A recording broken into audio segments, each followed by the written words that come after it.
welcome back to the Masters of Modern. I am your host, Alex Kess, and my co-host, Ben Bateman. We are back, baby.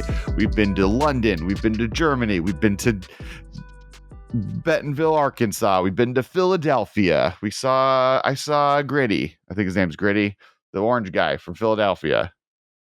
Sick. Lots of things have happening.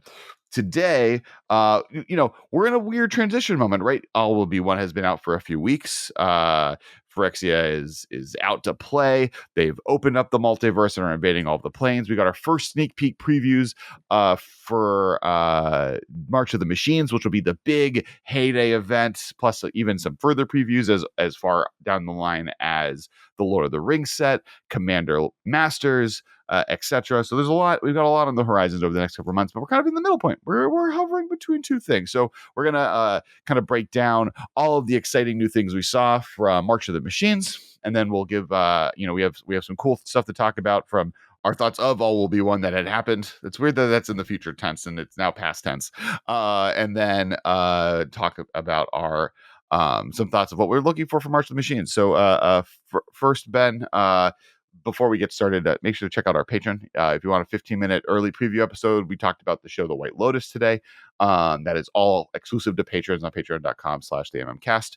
Also, make sure to hit that like, subscribe, and bell button to whenever we make new content. You get alerted because you like this content. And if you like this content, you want more of this content. And last but not least, check out altersleeves.com and use the code the MMcast when checking out. You get a little bonus. And this show is brought to you by TCG Player and Channel Fireball. If you want to buy singles, there's a link below. It'll use the API to send them to us. That's all you got to do. Got to click that link. All right, Mr. Bateman, you ready to talk some March of the Machines? That's definitely, there was the first set of previews hit while we were in Philly. They started revealing stuff on the panel stage, and they were talking about them, and all of a sudden we were all passing our phones around. Look at this, and they're like, first of all, did you know the team up stuff was coming? Were you like aware of that? Was that like a common knowledge that was going to be a bunch of cards? That was definitely a surprise reveal. It's not surprising in hindsight. But it was something that I think everyone found out about for the first time during the preview.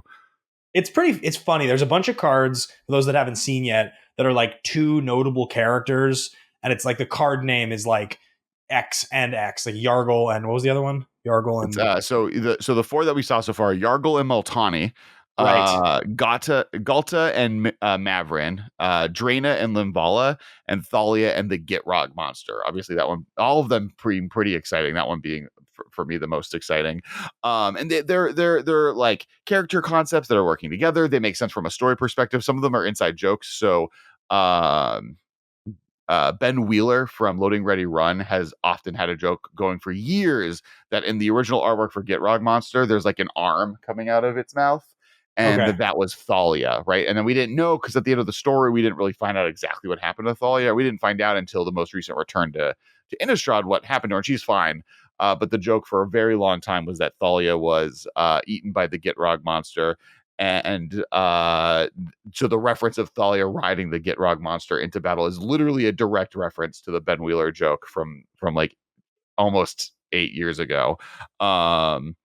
Yeah, the cards are funny looking. They're all mostly blending of two different cards, like just like stapling together abilities kind of a thing, and colors. And that one in particular, the Gitrog monster, is like from like a cards that I hate playing against perspective. It's like the favorite card. I feel like that's like your favorite card that's ever been printed. And I read it. And I was just like, I want to jump off a cliff. I was like, I hate this card so much. I never want to play against this card. So for those who are audio only, it's Thalia and the Gitrog monster. 1 white, black, green, legendary creature, human frog horror. First strike, death touch. You may play an additional land on each of your turns. Creatures and non-basic lands your opponents control enter the battlefield tapped. And whenever Thalia and the Gitrog monster attacks, sacrifice a creature, a land, then draw a card. So first strike, death touch is a combo of the Gitrog monster, death touch, and Thalia. I believe this is like the 4th card ever to have both First Strike and Death Touch at the same time, 2 of which of the previous ones were Glissa cards. And the idea reason that's rare is because first strike and death touch means that you can't block this. This can't lose in creature combat and to anything that doesn't also have first strike, because it'll do first strike damage first, and the death touch damage will kill the thing before it even has a chance to do damage, even if it's bigger. You may play an additional land on each of your turns comes from the original. It plays in the space of what the Gitrog monster was doing before. Creatures and non-basic lands your opponents control under the battlefield tapped is a reference to Thalia's second card. And then whenever Thalia and the Gitrog monster attack, sacrifice a creature or land and draw a card is a reference to Gitrog's original card, where you would sacrifice a land and draw. Whenever a land would enter a graveyard from everywhere, you would draw a card. So it's a combo of both of them. It's leaning into the Thalia land space, which I think is interesting from her second card, and it's definitely. I don't even know. It might not even be my favorite card of the 8 cards previewed so far, but it's really, really good. It just strikes me as a card that you would play in a deck against me, and it would resolve, and I would just shrug and be so sad, because it's like everything I hate playing against. It's like literally the inevitability, it's hard to attack into. It's like value engine churning. It slows me down. It's good. So the cards that have been previewed are sweet. So yeah, and we'll review each of the ones now too. So the next one is Galta and Mavrin, which is interesting. 3 green, green, white, white. Legendary creature, dinosaur, vampire, 12/12 trample. Whenever you attack, choose one. Create a tapped and attacking XX green dinosaur creature token with trample, where X is the greatest power among other attacking creatures. Or create X 1/1 white vampire creature tokens with lifelink, where X is the number of other attacking creatures. So obviously for Galta, the size is the big Galta reference, and then the when you attack, make tokens is the Mavrin reference. It's a legendary creature, dinosaur, vampire. One of the really cool things about this card that's exciting is that there are ways to take advantage of this because of its creature type that normally you wouldn't be able to. Because this is a vampire, you can put this into play as early as turn 2. If you play any type of creature that is a mana dork, that your classic Llanowar elf, you then on turn 2 play good old Sorin, the 3 mana one that has the ultimate that can play as soon as it enters the battlefield to put a vampire creature from your hand into play. You are able to play Galta and Mavrin on turn 2. So you have a 12/12 trampler that when it attacks on the next turn will be attacking with an additional 12/12 token. This card's bonkers. That's pretty sweet.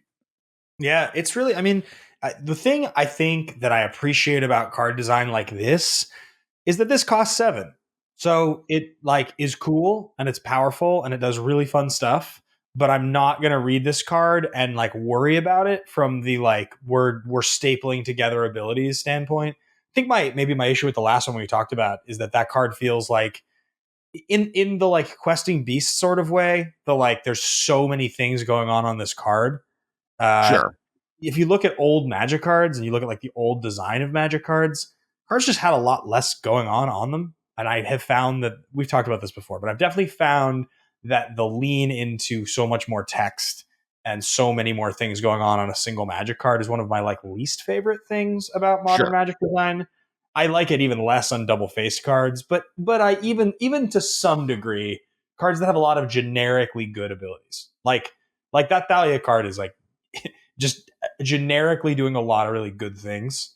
Well, I will say it all has to do with each other, though, right? It is a lands theme combo. You have, your opponent's lands end up play tapped. You may play additional lands, and then when it attacks, you can sacrifice a land to draw a card. I will at least contend that it's more defensible in terms of needing synergy because of the Gitrog monster ability, which in itself is that's a fun engine-y ability. It's not as straightforward. It's different than Uro. Uro is a good example of a card that's just on its face doing too much. It's Sure. this is just not fun to play against at all. Whereas if you sacrifice it and you draw, but you don't have a land in hand, then you're not getting as much value and it slows down, and that can happen. Well, Ben, I have the answer. If you're looking for a simple card, if you want a card that doesn't have a lot of rules text on it, that is as simple as can be, let me introduce you to The next card, Yargle and Multani. 3 black, black, green for a legendary creature, frog, spirit, elemental. It is an 18/6, and that's it. It's a vanilla 18/6. It has a nice flavor text box, but none of those are abilities. I do love the flavor text on this card. Did you read it? uh, well, are you do you want to be the Yargle, or should I? You are. I'm casting you as the Yargle. I'll be Meltani. I've heard much about you from my daughter, Maltani mumbled. There was a time when I'd balk at your old phantom, but she has shown me the merit in Urberg's strange ways. Replied the Yargle. So this card's sick. It's a play off of the original card Yargle, who was I believe a 9/6, right? So it's doubled its power with Multani helping out for the addition of green. From a commander perspective, what's interesting is this card is actually probably just better than Yargle, because for 1 extra mana, you get the entire access to the color pie of green in the command zone. I think it's like otherwise a regular card. It's just fun. It's going to be really fun playing with it in like limited, where just like on turn 6, you have like an 18 power thing that like. I feel like the original Yargle, because I think this is double. I think it's 9/3, maybe not 9/6. Yes, I think you're correct. You're correct. That would make sense, right?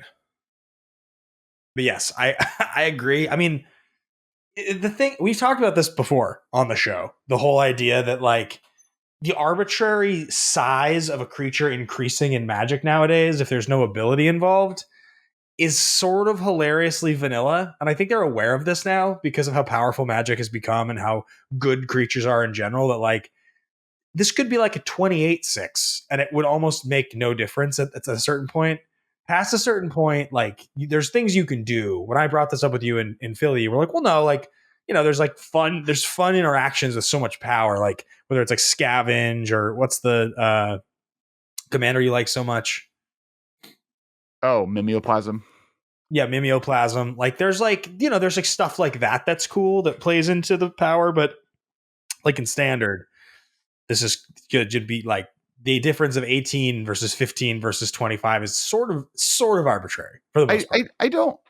I think 18 is specifically powerful. I thought about this after that conversation for a while, just because literally if you've done 2 damage to them, this is a 1-hit kill, right? Like Yeah. this and a shock is a victory, right? And like or just like in Commander, a giant growth plus this is commander damage win on any. If this hits 1 person and you have any pump spell ever printed, that's not totally true. Any pump spell that's 3 or more, you just kill a player, right? Like that's different than 15, which like then that extra 6 damage is relatively relevant to get.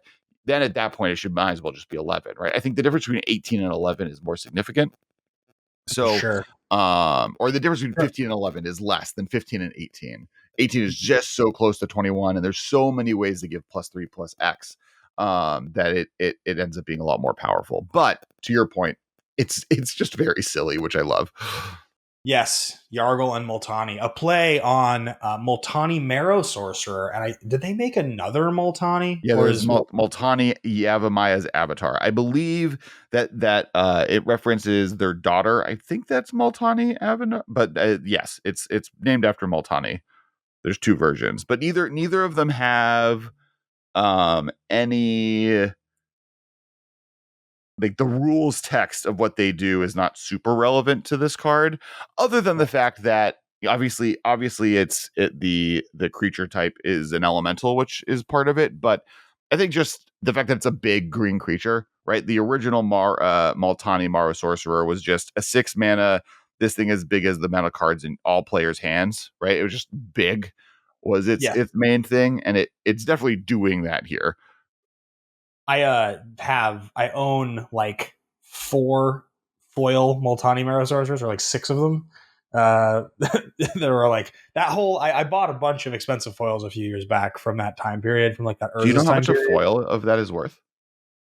I mean, I bought it for like 100 and change. It's worth like around probably what I bought it for now. Yeah, there was like a time they peaked at one point for like 400. Okay.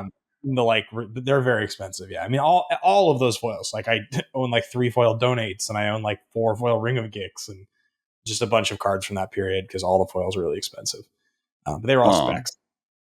all right, now the last card, Draina and Linvala, 1/1 white black, legendary creature, vampire angel, 3/4 flying vigilance.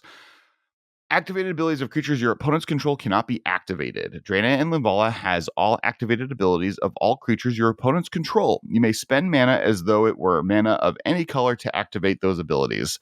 This card is sick. It is definitely. I'm really happy that we have a good Linvala again, right? The original Linvala was such a powerful card, and it's just the first ability, right? It's just the first part of this ability is what that Linvala was. And like modern staple for a long time, and then just every Linvala since has sucked.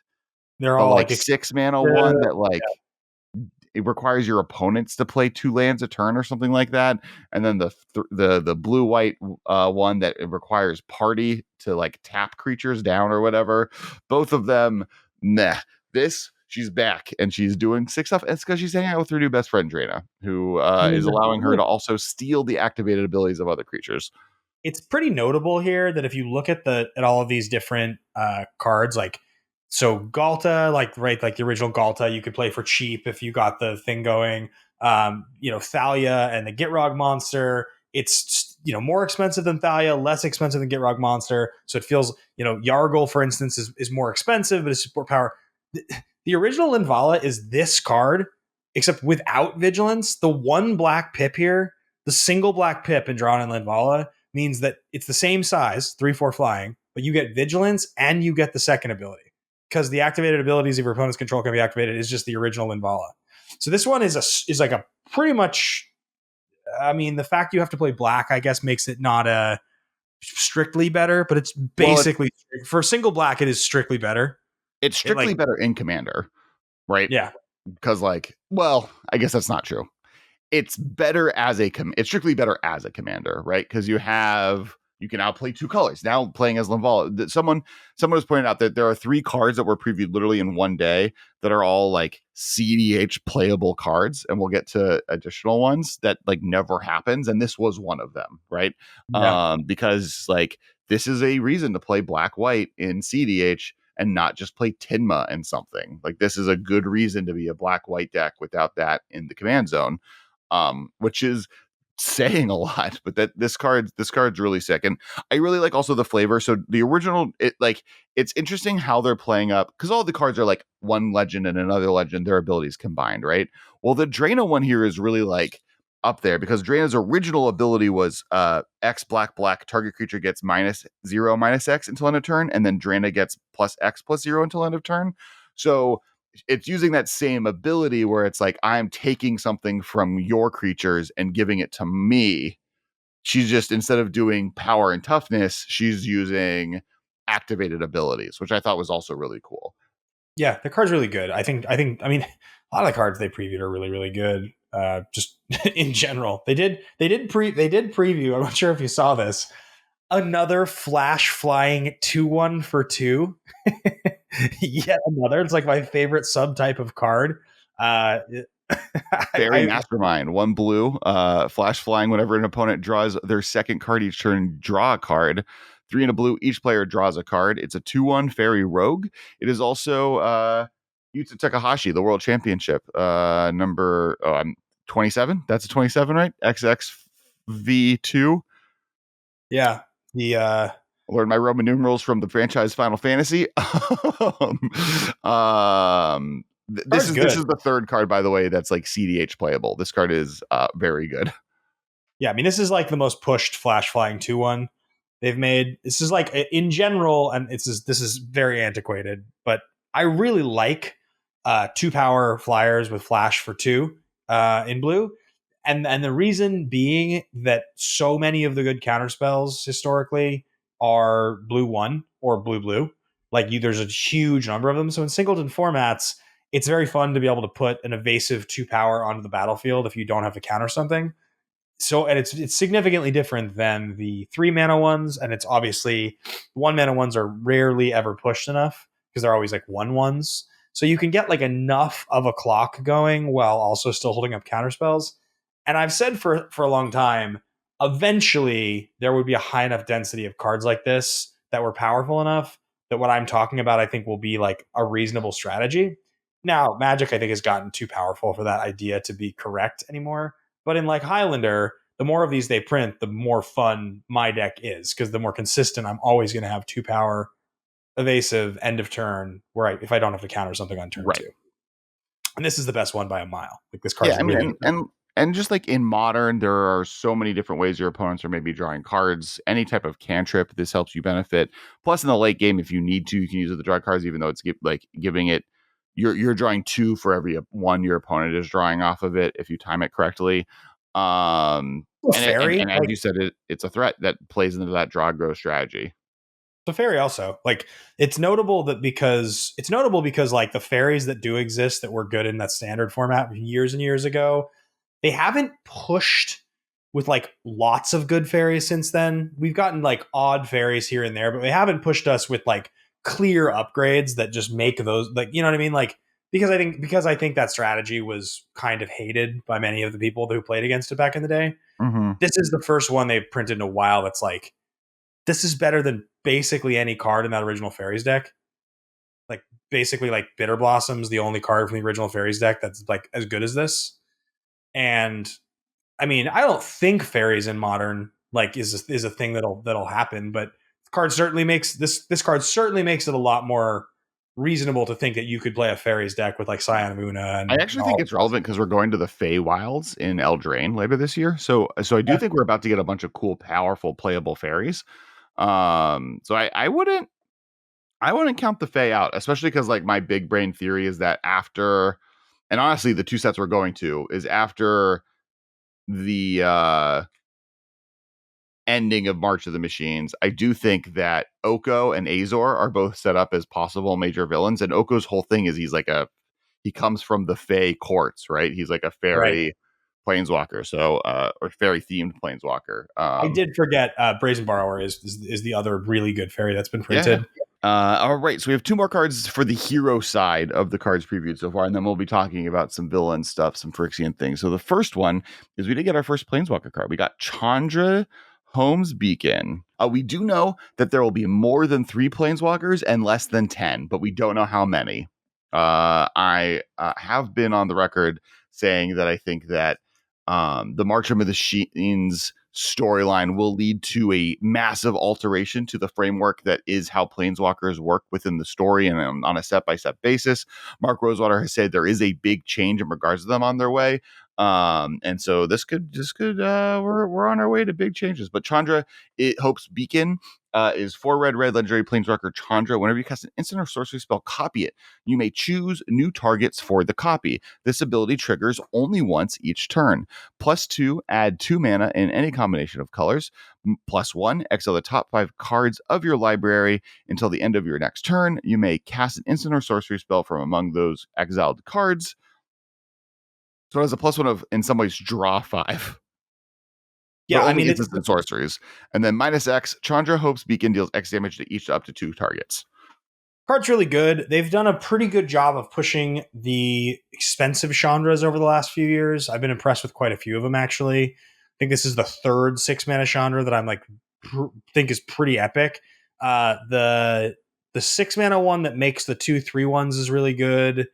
They're all really good cards. It seems to be one of the planeswalkers where what they're doing with it every time I'm like impressed by. Like they haven't done the thing like they did with all those Jaces over the years, where they just kept printing like kind of bad cards, and you just kept being like, I don't understand how you guys can't figure out that this is not exciting. But maybe it's because 6 mana is enough. 6 mana is enough that you can pretty like comfortably push a card and like not have to worry about it being overly powerful. So I think this card's really good. Yeah, my 2 biggest complaints. One, I really wish it's her +1 also hit planeswalkers. Just Mm. from a story perspective, she's supposed to be gathering the heroes together. She's the one kind of centering around it. So from a flavor perspective, the leaning into instants and sorceries feels a little antithetical, even though the design is cool, to like the plot of the story right now. And then 2, also because it doesn't work with like my mono red Chandra deck that is all every Chandra is in the deck, and so I'm not going to add this one, even though it might be the who knows, she might not survive, could be the last Chandra. And then otherwise I think it's cool. It's a cool ability. I like that it like is weirdly playing up like multiples, like it's 2 mana of any combination of colors, X damage to up to 2 target creatures. It kind of reminds me of like a 6 mana version of Jessica. Interesting. And then yeah, other than that, it's fine. It's a fine Planeswalker card. Her alternate art does look like she's doing the Spirit Bomb from Dragon Ball Z, where he's like gathering all the energy from all the people. Or like 18 other different shonen protagonists who have a giant fireball over their head that they're going to throw at someone. It's sweet.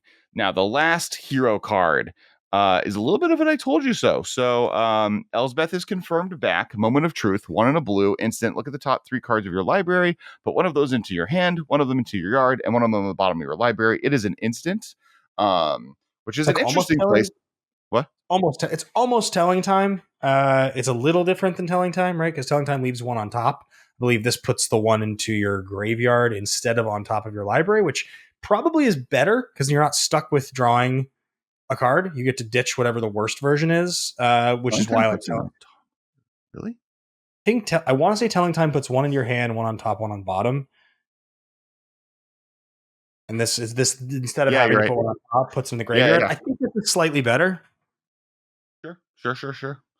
Yeah, well, especially because you can lean into a little like better graveyard strategies for sure. To me, I mean, this is worse than expressive iteration. So like basically every format but standard doesn't want this, and in standard, I think consider is slightly better. But this is a cool card. It'll be great and limited. It's definitely a cool option. The important part though is what the art is depicting. On the precipice of eternity, Elsbeth made a choice. The fight would not end without her, and it shows Elsbeth walking down like a floating stone path in the blind eternities to a white light with feathers flying behind her. And it looks like the thing I've been saying all over the internet for weeks now, that Elsbeth was going to come back after the Silex. She's going to come back as an angel, ascended into a greater planeswalker angel being. It's coming true. And I was right. I'm going to just drink this glass of ice and take a victory lap. Such a flex. Such a hard flex. Oh, they're not going to stop. This one feels exceptionally good because there were like many people arguing me with on Twitter and in my TikTok comments being like, there's no way Elsbeth's come. There's nothing they've established. The Silas Urz only survived the Silas because he became an old walker. Elsbeth is dead here. I'm like, you have, if you know anything about how stories are told, you know that that's not true. And they were wrong. And Elsbeth is back, and we can be happy about that. You're just going to do a little happy dance? You ready? You ready about some villains? You ready to see some villains? Let's do it. All right, I'm going to go first. We're going to start with Jinky Taxis. Here's the deal with Jinky Taxis. We are getting all 5 Praetors back. The March of the Machines will bring them back. They're all going to be flip creatures. They're going to have a front side that'll be the Praetor. It'll be the first time we get a Praetor with just their name. So Jin-Gitaxias is just Jin-Gitaxias. Vornaclex is just going to be Vornaclex. Elishnar is just going to be Elishnar. There's not going to be any like Grand not Grand Cenobite, but the things that come after their name. But then they will be flip cards, and they will flip into, we believe they will all be sagas. And the way that the art team talked about it during the presentation, they will all be sagas. What's interesting though, from an art direction perspective, is, and what they're called, is that Phyrexians don't have art. Artwork isn't a thing. Kind of the grand completion and what they're working towards is the thing. And so the progress engine, which is the blue centered Phyrexian faction, right? The one that is led by Jin-Gitaxias, they're working towards the great synthesis. That is all things being completed in this great science experiment. But and that's what the back of the card is called. And so it flips to you draw cards equal to the number of cards in your hand. You have no maximum hand size as long as the great synthesis is in play. Its story part 2 is return all non-Phyrexian creatures to their owner's hand, so only Phyrexians exist. And number 3, omniscience. You have omniscience until this card goes away, and then instead of being destroyed when it flips over, when it ends its story, it flips back to Jin-Gitaxias. So it goes back and forth, kind of playing up a little bit of like the god vibes that previous sets have done.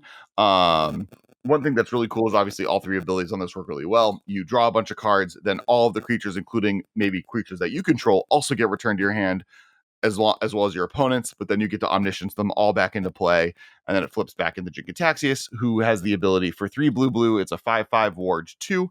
Whenever you cast a non-creature spell with mana value 3 or greater, you draw a card, and then you can pay 3 and a blue to exile Jin-Gitaxias, then return it to the battlefield transformed under its owner's control. Activate only as a sorcery, and only if you have 7 or more cards in hand. Card's really powerful. It's doing a lot. It the omniscience, the omniscience side of it, just like this being like a component of this card is super powerful. This card's really good. I don't really know what else to say. I think what we can expect from the other Praetors is going to be, probably ward or a different protection ability or a different keyword ability. It'll then have like an ability that builds towards a goal.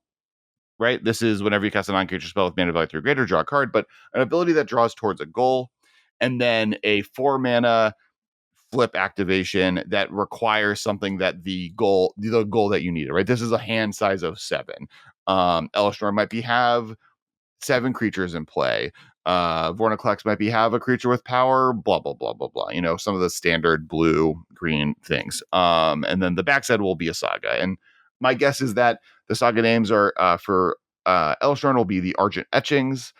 For red, it'll be the Great Work for Urbrask. And for Vornaclex, it'll be the Grand Evolution. Because that's kind of like they've already established what each of the factions are working towards. And since the Great Synthesis is one of those, that's probably what it'll be. Gotcha. And we've so far only gotten Jin-Gitaxias and one other of these, or we've just of the villains, we've just gotten the one. We've gotten all the artwork, so the artwork may be around me right now for each of the different Praetors, but we haven't gotten the abilities of the next one.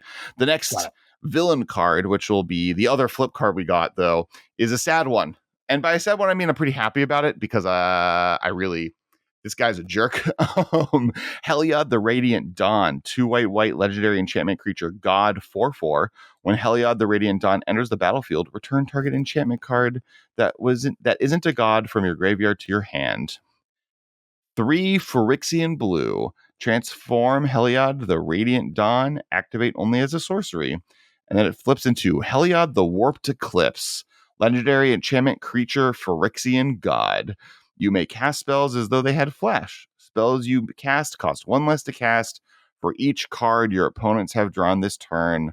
4/6. Complete the god, complete the plane. So what has happened here? Because there was a how do you complete a god? It's an ethereal being in space. If you complete enough of the followers of that god on Theros, they then become completed themselves. So Elish looks like Jin-Gitaxias because he's turning blue. Jin-Gitaxias has completed enough Theros people that worshipped Heliod that he is now a Phyrexian god because of it. Gotcha. I like the blue white. If you played this Heliod as a commander, would it be a blue white commander or just a blue commander? It'd be a blue white commander. Blue white, right? Because there's mana symbols of both. Yep. So that's fun. That's cool that you can do that. And even the color identity being both counts. So like on Garrick, the original one, the green black, the green side that flipped to a black side. Yeah, that is a green black card as far as commander is concerned. Got it. Yeah, I mean, I don't think this card is extraordinarily powerful. I think it's a good card. I think it costs 4 to play in the first place, and then it's going to cost another 3 + 2 life to flip it. The flip side's really good. It's cool though. I like the art a lot. I really like the art on both sides. I think it looks really dope. I'll bet the alt art versions of this card that are going to come out are going to be really awesome looking. We've seen some of them. They're sick. They're even, I would argue, better than this. One of the cool things that they're doing, because this is a multi-planar event set, the promos of the different cards will be based on the promos from the planes we've been to. So the Heliod promo is like the Starfield promo. And then the Thalia and the Gitrog monster uses the like pumpkin-y plant feelings of the most recent Innistrad sets. So it leans into like the worlds they're from. And speaking of a world that we're from, we have Omnath, Locus of All. Omnath finally got its 5th color, and it's Phyrexian Black mana. White, blue, Phyrexian Black, red, green, Phyrexian Black just smack dab in the middle. Legendary creature, Phyrexian Elemental. If you would lose unspent mana, that mana becomes black mana instead. At the beginning of your pre-combat main phase, look at the top card of your library. You may reveal that card if it has 3 or more color mana symbols in the mana cost. If you do, add 3 mana in any combination of its colors and put it into your hand. If you don't reveal it, put it into your hand. So, beginning of your pre-con main phase, you draw a card. Sometimes you get 3 mana out of it if it's a triple gold card or more. The big thing is, Omnath has been completed. We knew he was going to get a 5th color, but we didn't know it would go that. Not like this. Not like this. Do you like the Omnath cards? All of them? This dates back to the original Omnath is a World Weight card, right? Omnath Locus of Mana, the original green one. Mike, Yep. incorrect about that? I think I like every Omnath. They're all That's the playable. original. That's the one mana. You don't lose unspent mana between phases. It's the upwelling creature.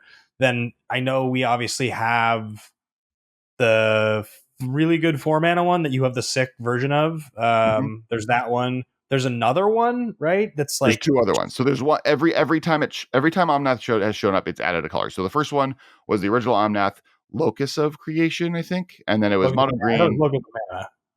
Locus of Mana. Then the second one was Omnath Locus of Rage. And it's red-green, and it's whenever a land enters the battlefield, a landfall, make a 5/5, and then whenever whenever an elemental creature dies, do 5 damage to any target. Yeah, I think that sounds right. That might be all players. That might be any a target player. It's on the screen. Hi, Omnath.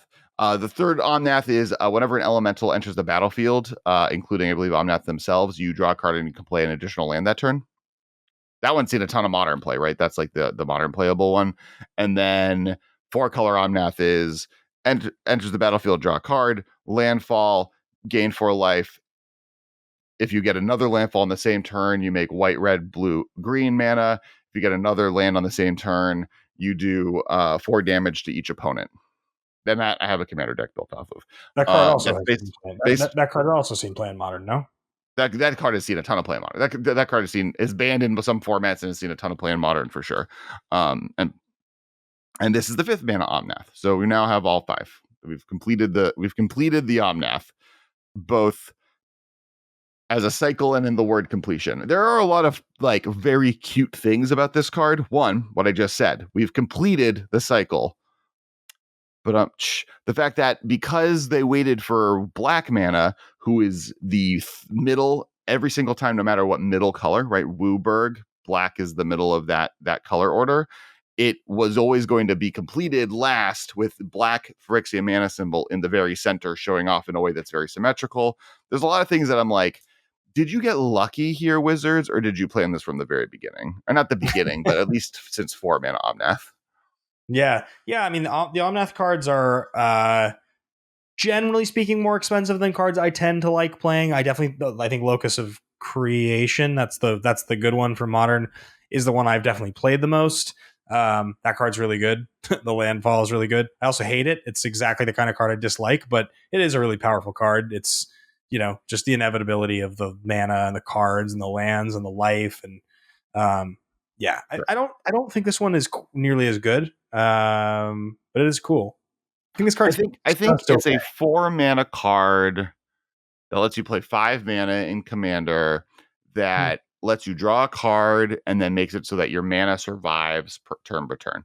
Right? I think those are like, it's a Phyrexian Arena that has the original Omnath ability, but now instead of just only saving green mana, it saves all mana, but it hangs out as black mana. The only other cards we got previewed from this set are 10, like the 10 tap gain lands. They're all things that tap and then gain you a life. What's really cute about all of them is that they're all references from lands of similar color from other sets. But they're all like being completed, and then they have really cute flavor text. So like, for instance, the red-white one is Windscarred Cragged. It's making reference to the white-red check land from the set Dominaria, where it has a big Sarah angel statue on a hill, but now it's been replaced by an Elishnorn statue. And so each of them kind of follow that same suit and then kind of tell a story of one of the different planes from Kaladesh to Ikoria being invaded by the Phyrexians. So these won't be modern legal, but there are 3 additional partner cards. These are all, so there are each of the different pre-release, like when you buy in, each pre-release kit will have a commander in it. This is like a new thing they're doing, and they're all partner cards. And so the first one we'll talk about is Catilda and Lier. Green, white, blue, 3/3 human legendary creature. Whenever you cast a human spell, target instant or sorcery card in your graveyard gains flashback until end of turn. This flashback cost is equal to its mana cost. It's a really interesting card. I was thinking about this when I read this card the first time. So obviously, whenever you cast a human spell, target instant or sorcery card in your, so every human you cast becomes Snapcaster Mage. That's literally, yeah, that's literally. So Lier is the super Snapcaster Mage from Midnight Hunt, right? The 5 mana blue creature. All instants and sorceries have flashback in your graveyard for blue, and then Catilda was the human lord. So it's them making every human into a Snapcaster Mage.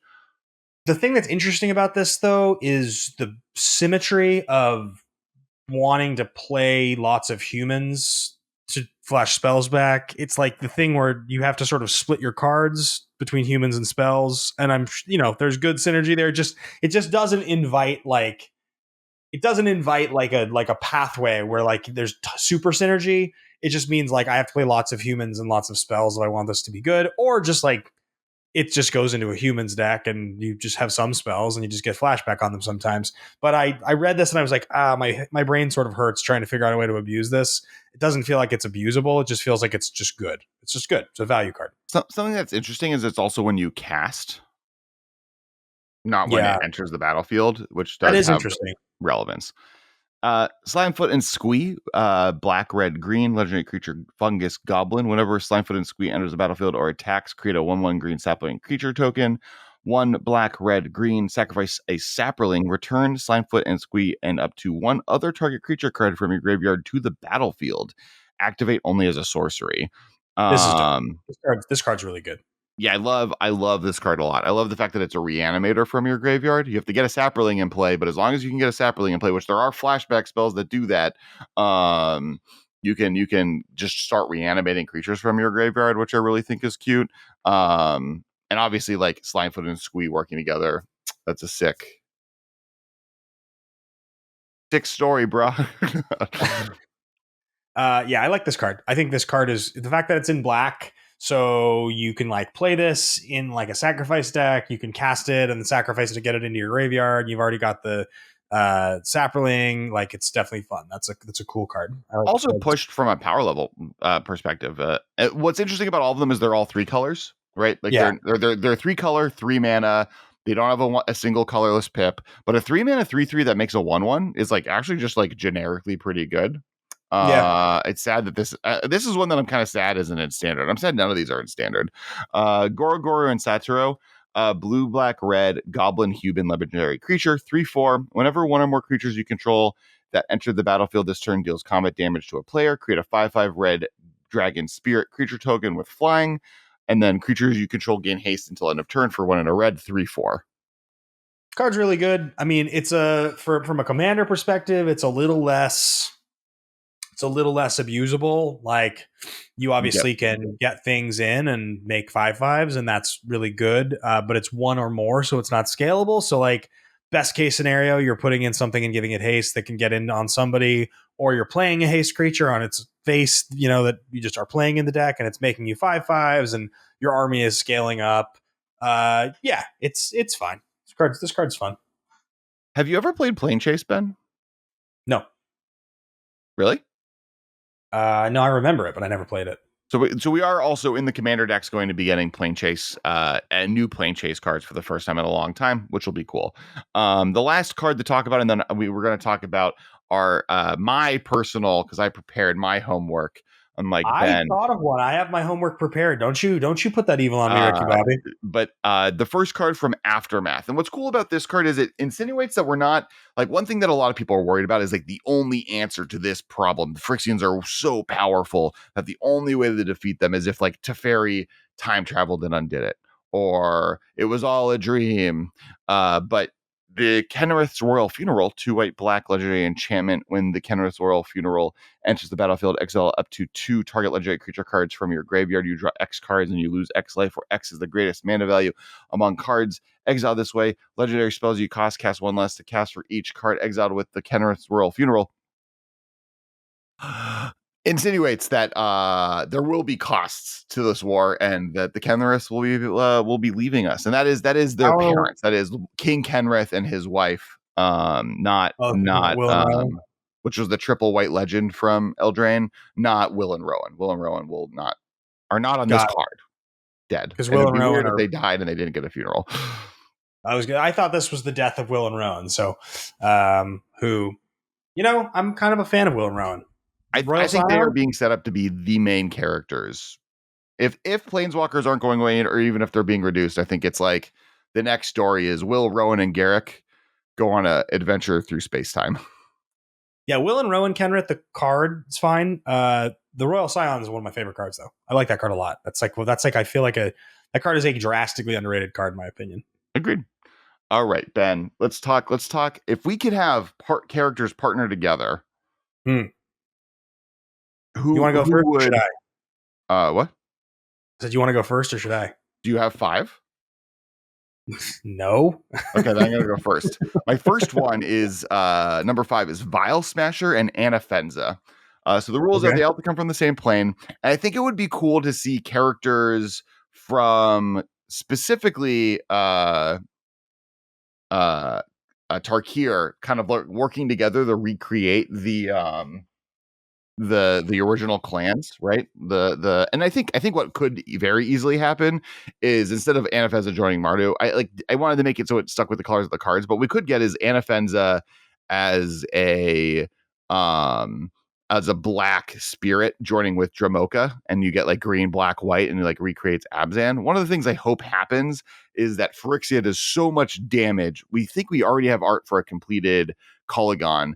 So much damage to the dragons on Tarkir that it forces the colors to work together for the first time to recreate the wedges, so we could revisit Tarkir with the wedges back. Because the reason we haven't revisited Tarkir is we left this space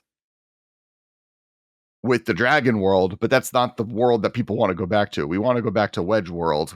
I don't care about the dragon clans. I want our wedges back. So that's my first one.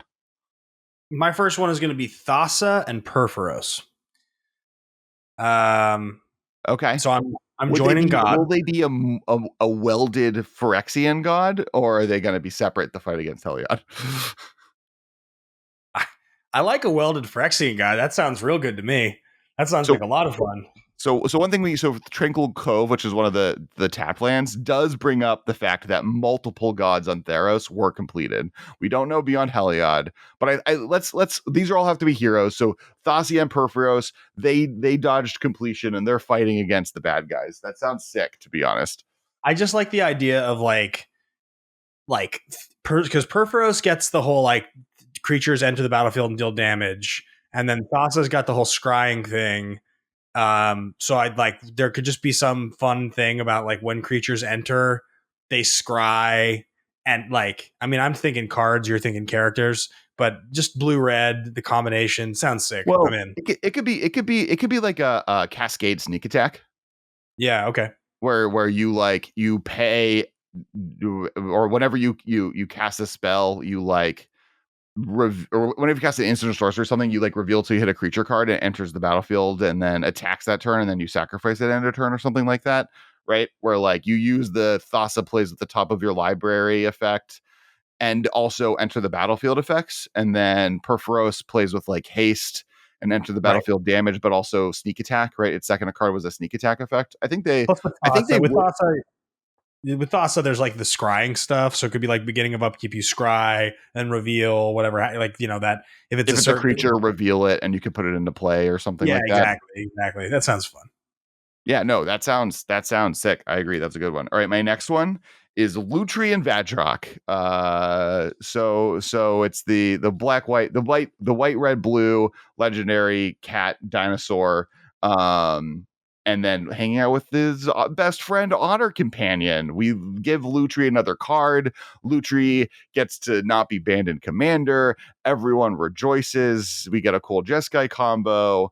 Honestly, I want to say like the chances Lutri doesn't show up. This is my like small shot call. I don't think this is actually going to happen, but I think it would be cool if Lutri got another card. And it's time to not be banned. Ready for my next one? Yeah. Sig and Marilyn. Sig and Marilyn. Okay, we are going back. Lorwyn is confirmed a place we're going back to. Because Sig triggers end of turn if your opponent has lost 3 or more life, you draw a card. And Marilyn means players cannot draw cards. That's sick, actually. And so, I mean, obviously, you can't draw off the Sig because you can't draw a card while Marilyn's in play, so that would have to be changed. It would have to be your opponents can't draw cards, but your opponent would pay the 3 to search. That's part of Marilyn's ability. They'd get a card, and then end of the turn, assuming they haven't killed Sig and Marilyn, you then get to draw a card off of it. So it is one-sided, it seems. Could it be something along the lines of like your opponents can't draw cards unless they pay 3 life, and then you at your turn can like exile the top card of their library or something. Yeah. So I mean, there'd be like some shenanigans fun thing, but like it seems like a cool interaction. The whole like dirty Sig, draw cards end of turn when they've lost 3 life. You give them the opportunity to pay 3 life to do something advantageous that allows you to draw. It would probably have to have hexproof. Otherwise, they would just search for an answer to kill Sig every single time. That's the one you like. I think it would need to have some sort of protective ability. Like if an opponent has if an opponent has searched their library this turn, Sig and Marilyn has hexproof. So if they search their library for the answer, your card has hexproof or something. I don't know. That sounds fun. No. I think that sounds really sick. The next one for me is Borborygmos, which we are confirmed is going to be in this set, and then Tomik, who is Rao's husband, Taza's second in command, maybe first in command because Taza's letting him handle things. Regardless, together they're like a Naya lands commander, right? Borborygmos throws lands, Tomik affects lands in graveyards and kind of puts some laws on them. And both of these are like obviously big fan characters. Borborygmos being both iconic from a tournament play setting, seen a ton of modern play in Griselbrand decks. And then is a very popular regular commander. Tomik, very, very, very popular character, partially because of the love story between him and Rao, as well as just relationship to Taza, another popular character. And then they have a thematic match. They both play with lands and graveyards. A part of me feels like giving you the ability to like return lands from your graveyard to your hand in a way that then maybe does damage to target creature, so like 2 damage to target creature if you put a land from your graveyard into your hand or something like that. Sounds cool, but I haven't gone as more on character vibes than ability vibes. My next one is going to be Glissa and Miri. No, you can't do not Glissa. Miri. No. Oh, really? Why? She's completed. She's a bad guy. All right. I was going to change mine. All right, fine. How about Kemba and Thrun? Those you can do. Those are both the 2 people that there are 3 legendary creatures from a Mirrodin set that have not been completed. Those are 2 of them. Yeah, Kemba Thrun. I think there could be a fun thing about your cats if they're equipped having like hexproof or something, and then the Thrun ability could have a regenerate all creatures you control built into it. Okay. Kind of a thing. So it allows you to kind of spend mana going wide to equip things while also having mana up to protect your creatures or something like that. That seems like a fun thing. Sick. And then my number one is Kess and Malfagor. So obviously I want Kess to return. I think this is the perfect moment. I think the chances we go back to a Lara block just for a full set are so low. So it's time for Kess to shine. And Malfagor is one of the few other legendary creatures that keep it under 3 colors. That's alive. Plus, he's a big dragon demon centaur. So just imagining Kess like juggling, riding Malfagor, them messing stuff up sounds sick to me. And ability wise, they kind of work together, right? Malfagor discards your hand to make each opponent sacrifice a creature how many cards you discard. Kess plays cards from your graveyard. So it literally could just be like, just when this creature comes into play, you discard your hand, and then you can cast instants and sorcery spells from your graveyard. Sick. I'm into it. You got one last one, Ben? How about we go real old school and we go Krovax and Urtai? Urtai and Krovax are both, well, I believe both of them are old school Phyrexians. Urtai's also back. He's alive. Yeah, I know Urtai's back because we've said the blue-black one. But I'm going to say you can have the Phyrexians teaming up. They're going to be working together. Krovax and Urtai. That's what I'm going with. That's my last one. Just powerful old blue villains. Sick. All right. Are there any characters you don't want to be completed?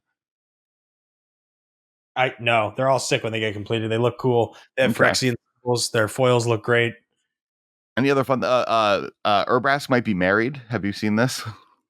I've not. Do you know the triple black legend from Eldraine, the queen? Oh yeah. So her whole story is she's been married a bunch of times and as a queen, and all of her husbands have died under mysterious causes. And she's now queen of the Forge, and she's like completed the way Urbrask is, which means that she's the queen to Urbrask's king. So he's finally found love. Oh, how nice. Yeah. Mazel tov to the happy couple. I like Urbrask. What's your favorite Urbrask? The first one. The second one's hot garbage. Yeah, I like the first Urbrask a lot. That card's really good. I'm really hoping the new one is really good because I feel like he's the one that's gone the shortest end of the stick all three times. Like even the first Praetors, he's kind of like he's underrated, but he's still not like the. It's nowhere near as good as like Elishnorn or like Jin-Taxis or Sholdred. Right. Like those cards are all really good. Like all five Praetors have been like top end reanimator targets, other than Vornaclex, who's been like a commander staple. Yeah, it's Urbrask's time. I think of the newer ones, Shieldred is pretty clearly my favorite. Well, the new Elishnorn's really sick, but that 4-mana Shieldred is extremely good. I really like new Vornaclex. I think original Elishnorn is still my favorite of all of them, though. Like, yeah, it's a great card. Classic. All right, everyone in the comments, please hit that like, subscribe button, but please also type what partner command, what's your favorite partner group that you like, which two characters do you want to see fighting together? And it just has to be from the same plane, and they both neither of them can be completed. All right, Ben, anywhere people can find you on the internet? You guys can find me on Twitter, Ben Bateman Media. I am tweeting less than I maybe once did, but follow me there if you guys want to. And I am at Kess Wiley in all things, from Venmo all the way to TikTok. All right. Thank you, everyone. We'll talk to you all next week. Bye, guys.